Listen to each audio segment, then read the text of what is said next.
8h16, bienvenue à tous. Laurence Ferrari vous interrogeait ce matin le professeur Didier Raoult. Bonjour, professeur Didier Raoult. Bonjour. Merci de nous recevoir ici à l'IHU de Marseille. On va parler dans un instant de votre situation personnelle, car visiblement certains de vos confrères sont pressés de vous voir partir, de quitter la tête de l'IHU. On va voir si vous êtes prêt à prendre votre retraite ou pas. On verra encore une fois ce que vous pensez des banderoles, de tous ces panneaux avec votre nom, votre visage, qui ont été brandis dans les manifestations anti-pass sanitaire ce samedi encore. Mais le plus important, c'est l'avancée de la pandémie dans notre pays, avec ce variant Delta qui se développe partout sur le territoire, qui provoque des situations catastrophiques dans les départements d'outre-mer. Vous dites quelque chose que certains pays ont déjà vérifié avant nous, notamment Israël, c'est que l'avancée de la pandémie est décorrélée de l'avancée de la vaccination, qu'il n'y a pas de lien, en fait, entre le variant Delta et la vaccination. Expliquez-nous ça, parce que, encore une fois, ça peut prêter à confusion et faire bondir certains de vos confrères. Je pense qu'il faut remonter. On avait eu cette conversation à peu près à 1 an de ça, pour essayer de comprendre. Et pour essayer de mettre les choses en perspective.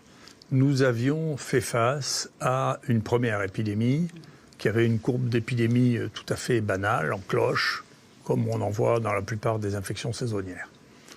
Et puis, il y avait à l'époque un débat sur est-ce que nous allons avoir un rebond de cette épidémie, sur lequel j'étais extrêmement sceptique parce que je ne... Mais vous n'y croyez pas, je me rappelle, vous me l'avez dit. Ça n'existe pas. Il faut quelques mois pour que ça se passe. Mais vous vous êtes trompé? Vous pensez que vous vous êtes trompé? Et c'est moi, pas du tout. Ce qui s'est passé, et d'ailleurs, je ne croyais pas du tout, ça ne me gêne pas de me tromper, honnêtement, je m'en fiche. Heureusement, je ne me trompe pas tout le temps, donc ça va. Ce qui s'est passé, au moment du mois de juillet, je commençais à être en vacances. J'étais sur mon bateau, mais je regardais tous les jours l'évolution des cas. Donc j'ai vu remonter. Je suis revenu. Et mon hypothèse immédiate, ça a été, c'est pas le même nouveau virus, c'est une nouvelle épidémie. Et effectivement, c'était le premier variant. À l'époque, personne au monde ne parlait de variant. D'accord ? Donc, avant qu'on arrive à parler de variant, il a fallu attendre de septembre. Nous, on l'a publié en septembre, ça. Il a fallu attendre novembre. C'est-à-dire, il a fallu attendre que les gens se rendent compte, et que ce soit les Anglais qui le disent, parce qu'ils avaient des masses de séquences. Et nous, on a commencé à séquencer. Et on a vu, je suis très content, parce que ça vient de sortir, il y a 2 grands papiers qui sont sortis dans Nature le 29 juillet, dont un avec quelqu'un de notre équipe, qui montre qu'en réalité, ce sont des épidémies successives, et que ceux qui ont vécu ces épidémies successives, c'est ceux qui ont les frontières ouvertes. Et donc, nous, à Marseille, on est extrêmement bien placés pour les déplacements. Donc, la deuxième épidémie venait d'Afrique. Et puis, il en est arrivé une troisième, qu'on appelait le Marseille 2, qui venait d'Espagne. Il y a un papier dans Nature qui trace très très bien toute l'histoire de ce qui s'est passé en Espagne. Celle qui est venue après, qu'on a appelée le Marseille 4, venait des élevages de Loire, d'Eure-et-Loire, français. C'est celle-là qui nous a fourni cette épidémie européenne absolument considérable. Et puis ensuite est venu... C'est pas le variant anglais. Ensuite est venu le variant anglais, mais le Marseille 4 a tué plus que le variant anglais. C'est celui qui s'est diffusé dans toute l'Europe. Énorme, c'est énorme. La presse n'en parle pas beaucoup, mais c'est comme ça. On savait depuis juin qu'il y avait des épidémies dans les élevages de Loire. Il y a des élevages de Loire absolument considérables en Europe. Le Danemark a tué 17 millions de Loirs à partir d'octobre. Ici, ça n'a pas été surveillé. On a eu plus grande difficulté à avoir les séquences, mais les séquences sont publiées. Les séquences, on voit bien, elles sont juste là. Là, on est quoi ? Ensuite est venu... Là, on est... c'est de fin août. Le 4 va s'arrêter en janvier. Donc c'est le plus long. C'est celui qui tue énormément. En novembre, décembre, il tue plus que les autres. Là, on a écrit ça aussi. On a comparé, parce que ces variants sont différents. Ils sont différents sur le plan immunitaire. Donc... Bien entendu, il peut toujours y avoir des échappements vaccinaux, en particulier s'ils ont des mutations sur la protéine qui sert à faire le vaccin. Et d'autre part, ils sont de contagiosité et de sévérité différentes. Et là, aujourd'hui, on est donc dans ce variant Delta qui se répand sur l'ensemble du territoire. Est-ce que la vaccination, encore une fois, va permettre d'endiguer l'augmentation des cas de variant Delta ? Vous savez que les prédictions, c'est pas mon style. Pour l'instant, ce que je vois, c'est que c'est pas les pays les plus vaccinés qui en ont le moins. Celui qui était le plus vacciné de tous, c'était l'Islande, l'Angleterre, Israël. C'est reparti exactement. Donc c'est intéressant. Mais sans cas grave, encore une fois. Il y a beaucoup moins de cas graves dans les hôpitaux. Oui, mais nous, sur ce que moi je connais, les autres, encore une fois, j'attends que ça se sédimente, parce que, encore une fois, si vous reprenez même un journal sérieux comme Science ou Nature, il y avait 1 mois et demi, on disait, regardez l'exemple israélien, voilà, c'est exactement ce qu'il faut faire pour plus avoir d'infection avec le Covid. Il ne faut pas tirer des conclusions hâtives, hein. Nous, ce qu'on voit, et c'est ce que j'ai présenté, c'est que globalement, par rapport au nombre de gens qui sont diagnostiqués, le pourcentage d'hospitalisation et le pourcentage de réanimation est de 30% de celui des 2 variants précédents, donc, qui ne sont pas vaccinés, hein. Donc la maladie est moins grave. Pour établir que la maladie chez les vaccinés est moins grave que chez les non-vaccinés, il faudra avoir des effectifs suffisants et des données suffisantes, en particulier. Je ne suis pas sûr qu'on ait des données très très précises, peut-être qu'on les aura avec le pass, avec des données très précises chez les gens qui sont en réanimation et qui ne peuvent pas dire vraiment ce qui s'est passé, si vous voulez. Je ne suis pas sûr qu'on ait des données très précises, mais ce qui est intéressant à regarder maintenant, parce que c'est la population dans laquelle le taux de vaccination est le plus élevé, c'est la mortalité dans les EHPAD. Et moi, à ma connaissance, la mortalité dans les EHPAD est élevée actuellement, parce que bien entendu, c'est la population à risque. Population qu'il faut peut-être vacciner une 3e fois. Est-ce qu'il faut envisager une 3e dose pour ces personnes vulnérables ? Vous savez, dans les grandes stratégies de vaccination, il y a 2 grandes stratégies de vaccination, les stratégies d'encerclement et les stratégies de généralisation. Moi, je crois beaucoup qu'il faut éventuellement associer les 2, mais je crois beaucoup aux vaccinations d'encerclement. On fait ça avec les clusters, par exemple. Mais on fait ça, moi je pensais que, vous voyez, pour la rougeole, autour des clusters de rougeole, il fallait vacciner tout le monde. Sauf les gens qui ont eu des rougeoles naturelles, parce que ceux-là, ils sont immunisés définitivement. Là, moi je pense qu'il faudrait se focaliser chez effectivement la population à risque, qu'on voit très bien, c'est les gens de plus de 65 ans ou les gens qui ont des pathologies. Les autres, il n'y a pas de surmortalité de ça. Et que donc, il faudrait effectivement, éventuellement, vérifier au bout du doigt qu'ils ont des anticorps et leur faire une 3e injection ou leur faire une 3e injection systématique chez ces sujets-là. C'est ce que les gens commencent à faire en Israël, c'est ce que les gens proposent aux États-Unis, c'est-à-dire de passer, vous voyez bien qu'il y a 2 questions que vous posez. Il y a une question de comment protéger la mortalité. Ça, protéger la mortalité, c'est porter un effort tout particulier chez les sujets les plus à risque de faire une forme grave. Et puis, d'endiguer l'épidémie, là, pour l'instant, on n'est pas dans une situation qui est très optimiste pour le fait d'endiguer l'épidémie. Donc, il y a bien 2 questions à la fois. C'est essayons d'abord de protéger au mieux les gens qui sont les plus à risque. Il faudra faire des nouvelles formulations vaccinales, c'est évident, qui intégreront plus de possibilités de variants, puisqu'on le voit bien que ces variants-là échappent en grande partie au vaccin. Et puis voilà. Les enfants, est-ce qu'il faut les vacciner ? On est à quelques encablures de la rentrée scolaire. La vaccination des plus de 12 ans a déjà commencé. Est-ce qu'il faut envisager de vacciner les enfants de 3 à 12 ans ? Les autorités américaines se penchent, font des essais en ce moment pour avoir la réponse à cette question. Écoutez, cette question, après, ça sera une question politique. Et c'est une question du risque qu'on est susceptible de prendre dans des conditions de cette nature-là. Moi, je ne discute pas, jamais discuté des décisions politiques. Le temps trie et le temps est impitoyable. C'est l'histoire qui juge les politiques. Hein. Si vous voulez, pour autant, actuellement, les enfants, pour autant que ce que l'on a pu observer jusqu'à maintenant, les enfants font des formes qui sont bénignes, que l'on gère parfaitement. Et donc, la généralisation d'une vaccination chez les enfants me paraît pas une urgence absolue, d'autant qu'on voit bien qu'il n'y a pas de contrôle de l'épidémie grâce à cette vaccination-là. Il y en aura peut-être une autre qui permettra d'avoir un contrôle épidémique. Il ne faut pas insulter l'avenir. Mais globalement, on n'a pas d'évidence. Et d'ailleurs, ce qui explique que, vous voyez, il faut pas trier. Vous avez vu mon jeu de cartes. Il ne faut pas trier en prenant les pays avec lesquels vous êtes d'accord et ne pas prendre ceux qui ne sont pas d'accord. En Angleterre, on dit on ne va pas faire de vaccination en dessous de 16 ans. Vous voyez, donc, c'est de la politique. Donc, ce n'est pas quelque chose sur lequel vous avez une homogénéité de la pensée, juste ou fausse d'ailleurs. Hein. Mais en tout cas, c'est de la politique. Et donc, les gens tâtonnent en se posant des questions de savoir est-ce que ça... Mais je trouve que les décisions qui sont prises en moments très, très anxiogènes ont le risque d'être des positions extrêmes. Donc, c'est ce que je vois. Il y a beaucoup de positions d'entraîner extrêmes. Des positions extrêmes, on va en parler dans un instant. L'immunité collective, on l'atteindra ou on ne l'atteindra plus maintenant ? L'émergence de ces variants régulières, est-ce qu'elle fait le fait qu'on n'aura jamais cette immunité collective? Vous savez, je ne sais pas trop ce que c'est l'immunité collective. Je ne sais pas ce que c'est. Quand on a tellement ralenti, vous savez mieux que moi, vous êtes microbiologiste, la circulation du virus qu'il disparaît. Ça n'existe pas, ça. Si vous arrivez à corriger toute la population, à avoir une immunité de toute la population, il n'y en a pas. Entre ça, la raison pour laquelle les maladies disparaissent, moi bien sûr je ne vois pas le côté immunitaire, je vois le côté du virus. Les virus, on travaille là-dessus, c'est un point intéressant. Dans ces épisodes successifs d'un virus, les mutations d'un virus, au bout d'un moment, il y a les deux manières extrêmes pour un virus de s'implanter, c'est soit d'être très agressif et très rapide, soit d'être lent et pas mortel.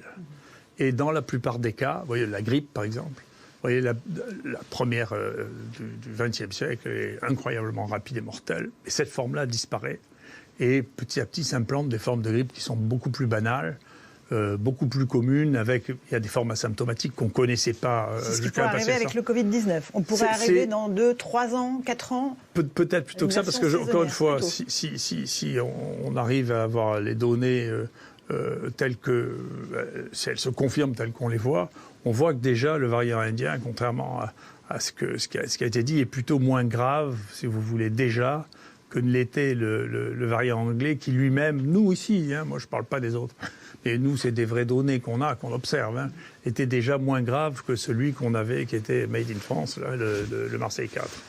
Donc on a l'impression déjà que l'on a une diminution de la gravité, et on est en train de regarder, en train d'analyser, de savoir si le portage dure plus longtemps, qui irait dans ce sens-là. Et donc si on a un portage plus long, avec des formes moins graves. Plus longtemps le virus, c'est voilà. Ça. Mais ces virus s'imposent par le temps. Je vais vous donner un exemple qui n'a rien à voir avec la herd immunity, mais c'est la vraie vie, c'est pas de la déduction. C'est celui de la myxomatose. Faut que les gens regardent sur Wikipédia ce que c'est que la myxomatose. C'est un truc qui tuait 100% des lapins. Et donc on ne savait pas, ça avait été importé parce qu'il y avait trop de lapins en Australie, donc ça a commencé à exterminer tous les lapins. Et puis petit à petit, le virus de la myxomatose est devenu de moins en moins pathogène par lui-même.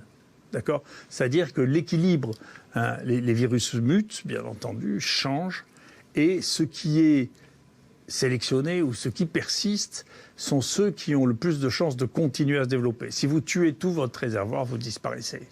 D'accord. J'aimerais qu'on revienne quand même sur ce que vous pensez de la vaccination. Vous dites que ce n'est pas la panacée. D'ailleurs, le professeur Alain Fischer dit à peu près la même chose que vous. Il dit que la capacité de transmission du Delta est bien plus importante et que le vaccin ne confère pas une protection complète ni contre l'infection ni contre la transmission. Est-ce que ce vaccin-là, il faut l'améliorer en prévision des nouvelles vagues de variants ? Et comment, encore une fois, ralentir cette progression du virus ? C'est une bonne question. Moi, j'ai toujours pensé, mais je me trompe peut-être, mais j'ai toujours pensé que les vaccins qui ne s'adressaient pas... Je pense que si vous avez une cible unique et étroite, la capacité du virus à échapper à votre défense est plus importante que si vous avez plusieurs cibles, même si les autres cibles apparaissent moins efficaces. C'est clair ce que je dis ? C'est-à-dire que si vous avez des réactions immunitaires contre toutes les protéines du virus, plus ou moins fortes, toutes ces protéines servent à quelque chose. Un virus n'a pas de protéines qui servent à rien. Donc elles servent toutes à quelque chose. Même si vous ne le savez pas, elles servent à quelque chose. Sinon, elles les auraient plus depuis longtemps.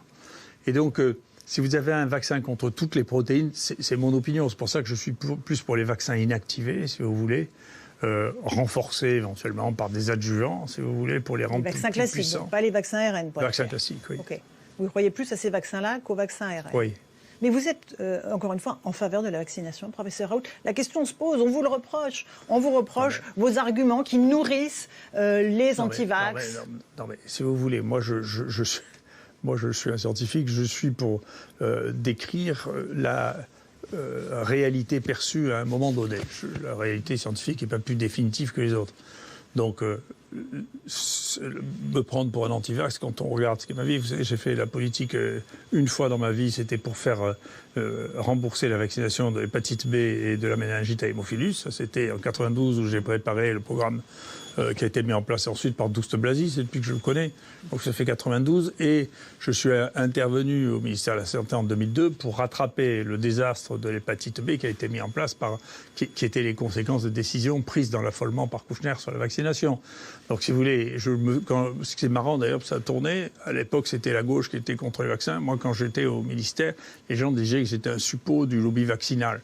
Donc, si vous voulez, tout ça, je suis ni un suppôt du lobby vaccinal, ni j'ai écrit un livre dans lequel je dis que on a des retards vaccinés. Il y a au moins 3 vaccins qui devraient exister en France depuis 10 ans qui ne sont pas faits. Lesquels le papillomavirus, un virus de maladie transmissible qui donne 3 cancers chez l'homme, 3 cancers chez la femme. Qu'est-ce que c'est que cette histoire de dire on fait le vaccin que chez les femmes et les gays? Enfin, c'est complètement surréaliste cette histoire. Okay. C'est idiot. La varicelle, ça existe depuis 20 ans aux États-Unis, ça a quasiment disparu des États-Unis. Ça fait plusieurs centaines de milliers de cas chez les enfants en France. Pourquoi? C'est parce que c'est le remboursement. À un moment, il y a un qui dit c'est pas cost-effective. C'est-à-dire c'est pas rentable de faire la vaccination. La grippe chez les enfants, ça c'est aussi important parce que les vecteurs, pour l'instant, les vecteurs de coronavirus ne sont pas les enfants. Mais les vecteurs de la grippe, c'est les enfants. Donc c'est les enfants qui le transmettent à leurs grands-parents. Voilà, moi, les conclusions du livre que j'écrivais il y a 3 ans sur les vaccins, en disant ces vaccins-là, il faut les faire. Après, il y a des vaccins dont on peut se demander, parce que les vaccins font partie de l'histoire. Il y en a qui n'ont plus d'intérêt. La variole, on l'a arrêtée dans les années 70. Il y a des vaccins qui n'ont plus d'intérêt, et il y a des vaccins qu'il faut renforcer, ou il y a des vaccins pour lesquels il faut changer la stratégie. Mais si vous voulez, je vois que c'était une idée fausse et je me suis trompé. J'ai fait un truc en disant on a le droit d'être intelligent. On a l'impression qu'on n'a pas le droit d'être intelligent dans ce pays. Hein. C'est-à-dire qu'on est forcément dans le camp des bons ou dans le camp des méchants. Il n'y a pas de nuance possible. Ouais, tout devient le symbole d'un côté ou de l'autre. Tout devient... c'est intéressant d'ailleurs, parce qu'il y a un autre truc où j'ai l'habitude d'être pris comme bouc émissaire, et donc j'avais raconté, parce que scientifiquement, historiquement, Darwin c'est très intéressant, mais scientifiquement ça ne tient pas la route. Donc moi j'ai écrit un livre là-dessus, tout le monde disait on ne peut pas dire ça, sinon ça veut dire qu'on est créationniste, qu'on croit à la Bible. J'ai dit attendez, il n'y a pas que 2 choses. Mais je suis content parce que pour la première fois dans Science, il y a eu un article sur les 150 ans du 2e livre de Darwin en disant mais comment on peut faire un héros d'un type qui est raciste, sexiste, épouvantable. Enfin, ce qu'il écrit est épouvantable, c'est que personne ne le lit. Personne ne sait de quoi on parle. Et là, aujourd'hui, c'est vrai que ce que vous dites est récupéré par ceux qui sont anti-vax, par ceux qui manifestent, et le professeur François Crémieux, qui, encore une fois, souhaite vous voir partir. Non, il n'est pas professeur. Voilà. François Crémieux, vous avez raison, qui souhaite vous voir partir de l'IHU, dit, en fait, ces propos servent les anti-vax. Et donc, vos paroles ont un sens et un poids dans l'opinion, professeur. Pour débatter, je pense que Crémieux, c'est le grand copain de Hirsch, et comme j'ai dit ce que je pensais de la gestion de Paris, qui était absolument épouvantable, il m'en veut beaucoup parce que c'était un complot contre vous? Oh, écoutez, quand je vois, il est arrivé, il a viré mon collaborateur Éric Chabrière, ils ont viré Fouquier qui essayait de donner une vision alternative des choses, et moi il veut pas me prolonger dans mes fonctions hospitalières. Tout ça en l'espace de 2 mois.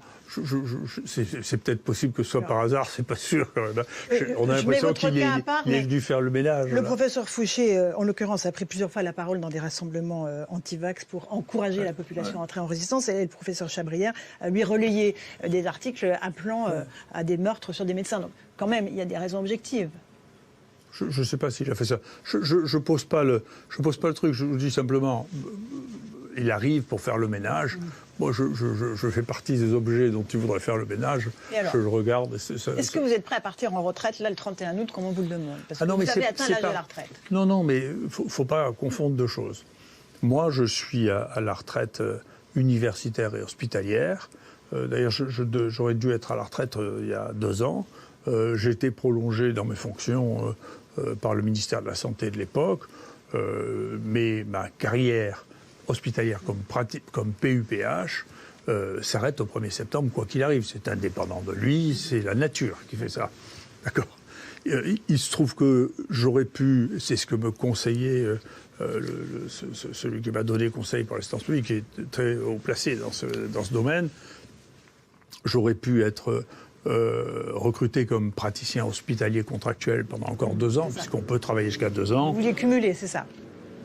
Oui, bien sûr, comme font beaucoup de mes collègues, et comme le fait que si j'étais recruté comme PH, ça rapporterait, écoutez bien, plus de 2 millions d'euros par an à l'assistance publique. Ok. D'accord ? Du fait de mon activité scientifique, qui génère de l'argent, qui est envoyé. Et le fait que j'y sois plus, ça générera plus d'argent. Mais ma production scientifique ne générera plus d'argent. Donc, c'est une décision qui leur appartient. Mais j'ai remarqué que souvent, les décisions, ce qui explique l'état de nos hôpitaux, les décisions ne sont pas des décisions rationnelles et gestionnaires. Ensuite, il faut distinguer ça de la fondation, qui est une fondation autonome. Fondation de l'IHU. La fondation de l'IHU. La fondation de l'IHU est une fondation autonome qui a un conseil d'administration qui est fait de 20 personnes, dans lequel il y a 3 anciens ministres et dans lequel le représentant de l'assistance publique a une voix. C'est eux, ce conseil d'administration, qui va décider de votre sort, on est bien d'accord? Oui, c'est ce conseil d'administration qui discutera avec moi de voir quelle est la meilleure solution. Il y a une réunion qui est prévue avec les fondateurs, c'est-à-dire ceux qui étaient initialement 7 fondateurs, qui est prévue mi-septembre. Et ensuite, il y aura un conseil d'administration qui sera décidé, parmi lesquels ça fait partie des points de l'ordre du jour. Mais encore une fois, l'évolution de la fondation, il est prévu depuis longtemps, depuis 3 ou 4 ans, et donc il va suivre un fil qui sera difficile de faire autrement. Après, l'idée du directeur général, c'est de détruire les fondements même de l'IHU et des équipes qui sont en place. Il faudra qu'il arrive à le faire avant avril, parce qu'en avril, il y aura un changement de gouvernement, et on verra bien avec le nouveau ministre s'il est aussi hostile fondamentalement à l'IHU que ce gouvernement-là. Ça veut dire que vous n'êtes pas prêt à raccrocher les crampons? Vous voyez encore quoi, ad vitam aeternam à la tête de l'IHU? Non, c'est pas la question. D'abord, si vous voulez, il y a 2 choses.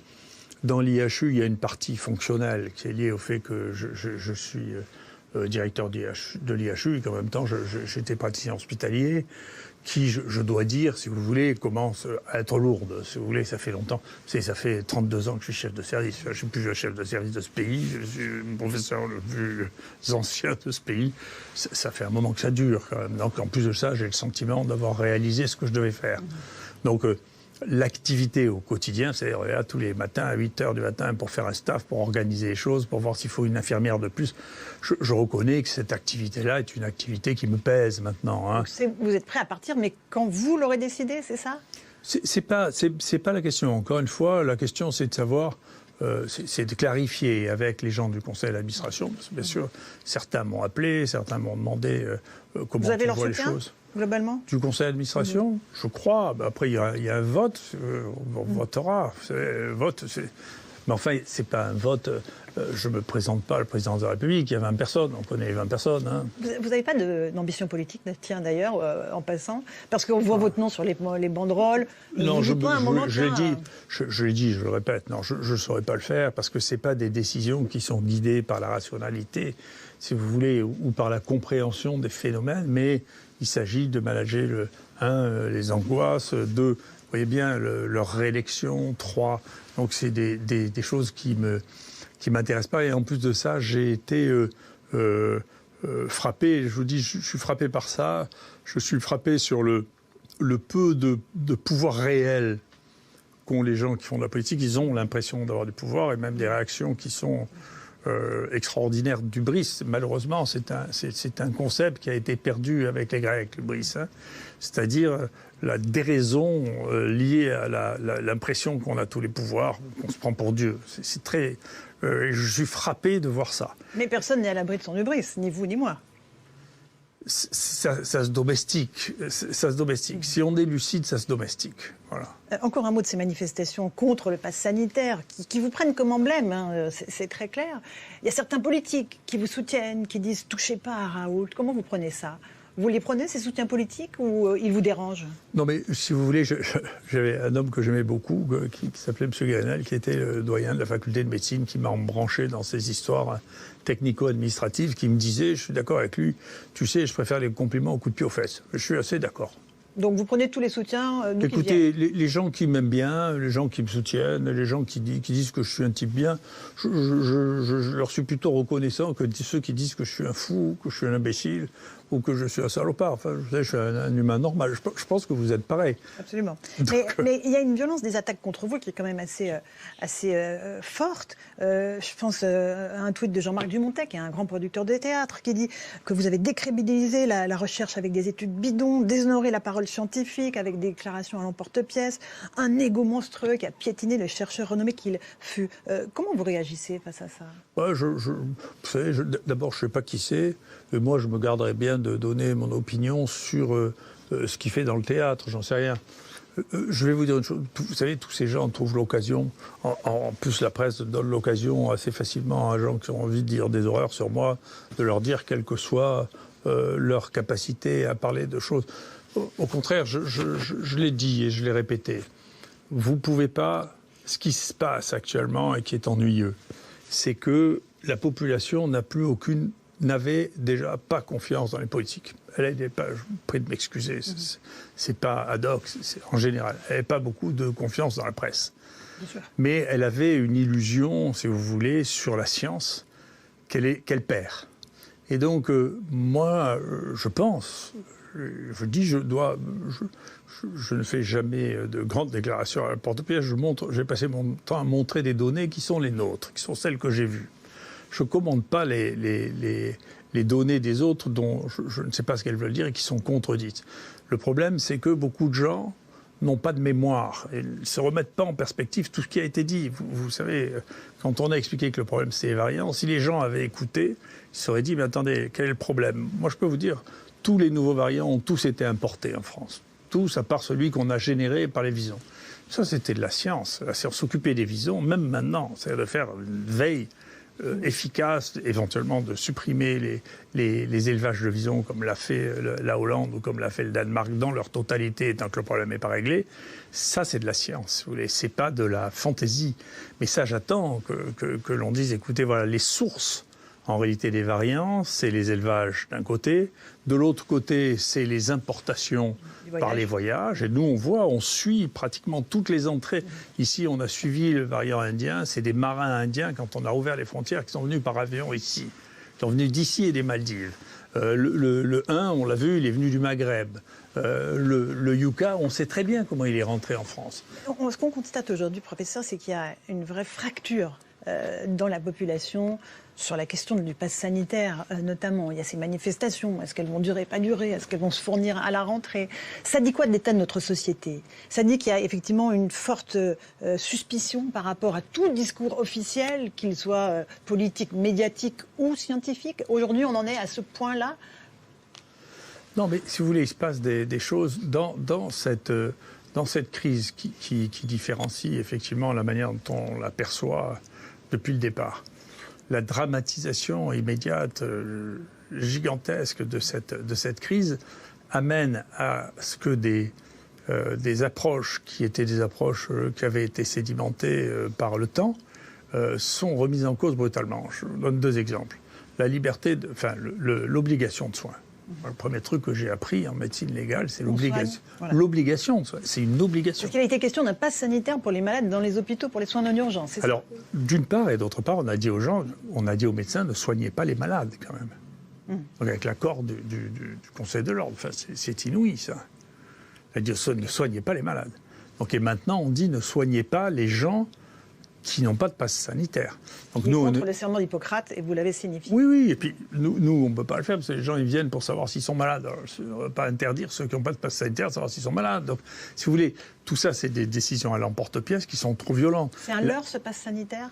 Je ne sais pas si c'est un leurre. Ce que je crois, en tout cas, c'est que la brutalité... Ici, on vit dans l'hôpital, ce qui est une autre des raisons de tension avec le directeur de l'hôpital, c'est qu'il n'est pas content parce que le personnel à Marseille, le personnel de soins est moins vacciné, et qu'ils se sont donné une obligation dont je ne sais pas s'ils sont capables de la réaliser, c'est-à-dire qu'ils auront 100% du personnel de soins qui sera vacciné, sinon ils refusent de les payer, ils refusent de les faire venir. Mais si vous avez 10% des gens qui ne sont plus là, comment on fait tourner les hôpitaux? Donc vous voyez, il faut faire attention, c'est des décisions. Moi, je crois plus à la conviction, si vous voulez, qu'à l'obligation brutale. Ce qui fait naître les antivax, ce qui a fait naître les antivax partout dans le monde, c'est les erreurs politiques. C'est ça. Il y a toujours eu des gens qui étaient un peu contre les vaccinations, mais c'était marginal. Donc ça a été la rougeole, c'est vraiment la faute du Lancet, c'est un autre Lancet Gate. Ça a été la vaccination contre l'hépatite B, ça c'est vraiment Kouchner qui a fait ça. C'est comme ça. Okay. Si on force les gens, plus on les force, plus ils se méfient et plus ils se demandent ce qui se passe. Donc moi, je crois qu'il faut essayer de convaincre les gens. C'est ce que je crois. Je pense qu'il faut avoir des réponses mesurées. Et là aussi, si vous voulez, il s'est passé une chose qui est très importante, dont vous n'avez peut-être pas entendu parler. Les administrations ont demandé aux médecins du travail de leur donner la liste de tous les gens qui étaient vaccinés. Mais on n'a pas le droit de faire ça. Donc l'association de tous les médecins du travail a dit, vous demandez de trahir le secret professionnel, mais on n'a pas le droit. Ça fait partie des choses qui sont... On peut être poursuivi pour ça. D'accord ? Donc dans cette ébullition, si vous voulez, on passe par-dessus des siècles de comportements avec la médecine qui sont d'une nature incroyable. De la même manière pour la science, cette idée que la science doit obéir à qui? Un comédien, qui un journaliste, tout ça est complètement fou. Les scientifiques, c'est le métier scientifique. Et le métier scientifique, c'est jamais d'être d'accord. C'est la base même de toute la science. Et c'est de questionner en permanence ce que vous faites. Merci beaucoup, professeur Raoult, de nous avoir reçus. On risque de vous voir encore quelques temps à la tête de l'IHU. Écoutez, vous verrez bien, vous êtes bien impatiente. Non, mais on verra, c'est votre conseil d'administration qui décidera. Merci en tout cas de nous avoir reçus aujourd'hui à l'IHU de Marseille pour répondre à nos questions. À vous, Romain Desarmes, pour la suite de la matinale.